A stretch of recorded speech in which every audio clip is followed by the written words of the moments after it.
अगर बाबा नहीं सुन रहे हैं तो बेलपत्री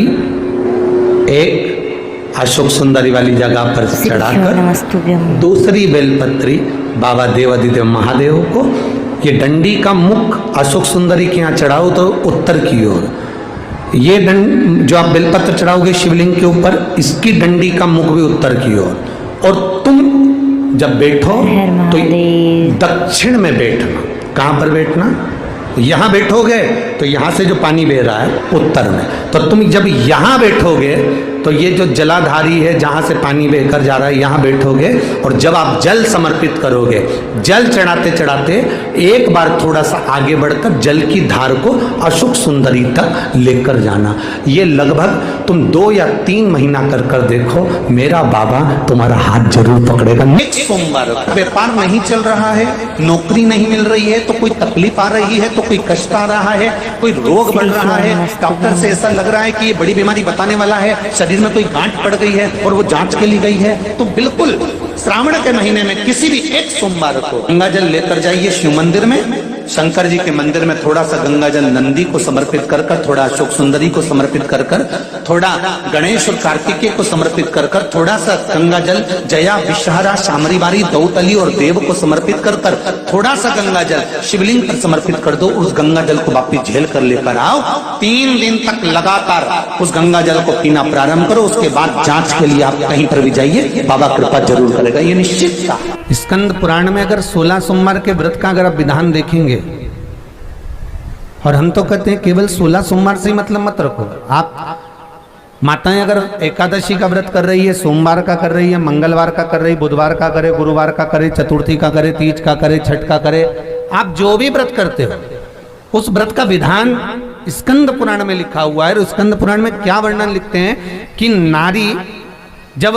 सौभाग्यवती हो जाती है, लड़की की जब शादी हो जाती है और वो अपने पति के घर में जब रह रही होती है, पति के संग रह रही होती है, तो पति के घर में रहकर जितना भजन पूजन करती है, जितना स्मरण करती है, वो उसके द्वारा किया गया भजन पूजन व्रत आराधना उद्यापन चाकरी दर्शन, ये सब का फल उसके पति के खाते में भी जाता है और उसके पुत्र और पुत्री के भी खाते में जाता है। एक बात याद रखना, अगर किसी एग्जाम में बैठ रहे हो,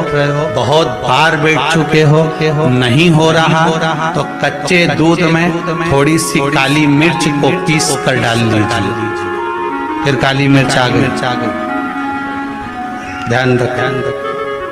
कच्चे दूध में थोड़ी सी काली मिर्ची को पीस कर डाल लीजिए। महाराज थोड़ा सा कच्चा दूध बेलपत्री के पेड़ के नीचे समर्पित कर दीजिए, अपना नाम और गोत्र बोलकर थोड़ा सा कच्चा दूध उसी में से शंकर भगवान को चढ़ा दीजिए। पीला फूल शिवलिंग के आसपास में या शंकर भगवान के ऊपर कहीं रखा हुआ भी दिख जाए, सम परिस्थिति हो, बहुत हिम्मत ना हारते हुए, कभी भगवान अकेले में एकांत में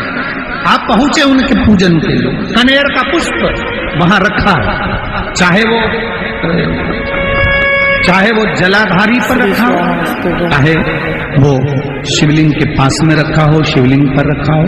उस कनेर के पुष्प को अगर आप 5 जगह का स्पर्श कराकर अपने हृदय की बात कहकर वापिस महादेव को समर्पित कर देते हो, तो भी मेरा महादेव तुम्हारे दुख का निवारण कर देगा। तो आपको लगे कि मेरी जिंदगी बड़ी दुख में, बड़ी कष्ट में, बहुत तकलीफ चल रही, किसी वृक्ष के नीचे, किसी गमले में या अपने घर में पार्थिव लिंग का निर्माण, पार्थिव लिंग का निर्माण कर 5 बेलपत्र शंकर भगवान पर उनकी 5 लड़कियों का नाम लेकर समर्पित कर, जया विषहरा अमलीबारी दौतली देव, 5 बेटियों का नाम लेकर 5 बेलपत्र समर्पित कर हाथ में 2 लोटा जल लेकर शिवजी पर एक साथ धीरे धीरे धार लगाइए और एक घी का दीपक लगाकर प्रार्थना कर 5 बेलपत्र उठाकर अपने घर में लेकर आ जाइए। 2.5 महीने, ज्यादा से ज्यादा हम बोल रहे हैं 2.5 महीने, पर विश्वास करता है कि 15 दिन में वो दुख मिटेगा ही, वो तकलीफ